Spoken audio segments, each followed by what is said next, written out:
I rise today to join my colleagues in urging support for 1610, the Homeowner Flood Insurance Affordability Act of 2013.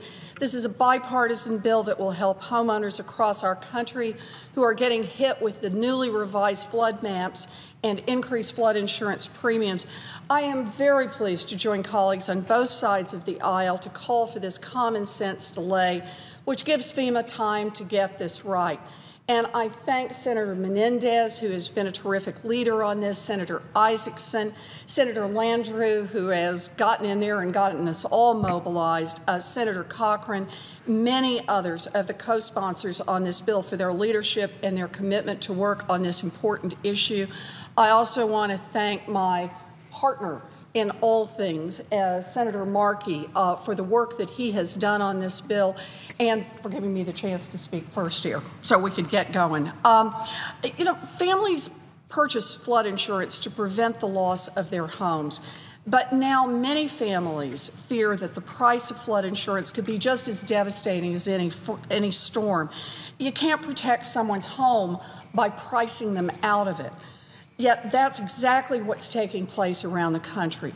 Congress changed the National Flood Program to move toward a more market-based system that more accurately reflects the true costs and risks of flood damage. This is a well-intentioned bill, but unfortunately, homeowners are being blindsided by high rate increases and new flood zone maps. Many families are learning for the first time from news reports and letters that their mortgage companies are sending that they must purchase flood insurance. This is simply not an acceptable way of informing the public that flood insurance bills are skyrocketing. Now, when FEMA released these flood maps this year and last, they knew they were placing hundreds of thousands of homeowners into a flood zone for the very first time.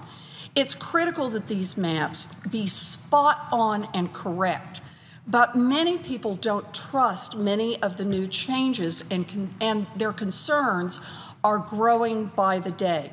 In fact, a recent independent review conducted by coastal scientists at the behest of my colleague, Congressman Bill Keating, concluded that FEMA used outdated wave methodology better suited for the Pacific coast when they drafted new flood maps for Massachusetts. They believe this resulted in FEMA over-predicting the flooding that could occur from once-in-a-century storms for much of our state. We need to pass this bill to give the government the time it needs to make sure that the maps are accurate, reliable, and reflect the best available scientific data. We also need to make sure that hardworking families who played by the rules can afford these policies. The Homeowner Flood Insurance Affordability Act that I have proudly co-sponsored will provide relief to homeowners who built to code and were later remapped into a higher risk area. Furthermore, this critical bill will delay rate increases until FEMA completes the affordability study that was mandated by the Biggert-Waters Flood Insurance Reform Act and until subsequent affordability guidelines are enacted. Homeowners are facing flood insurance premium increases that can cost $500, $1,000, even more per month.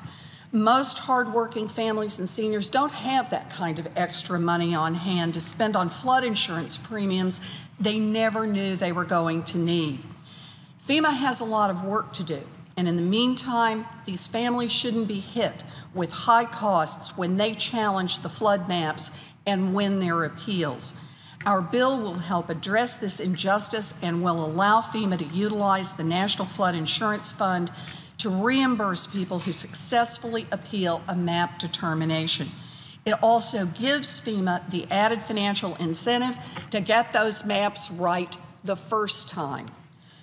I'm pleased to join colleagues on both sides of the aisle in this call for common sense delay, which will give FEMA time to get this right. I urge my Senate colleagues to support this much-needed relief for homeowners. I thank Senator Markey for his leadership. I thank Senator Landrieu for her amazing leadership in this, and for all my colleagues who are ready to move on something that is common sense and very much needed by families across this country.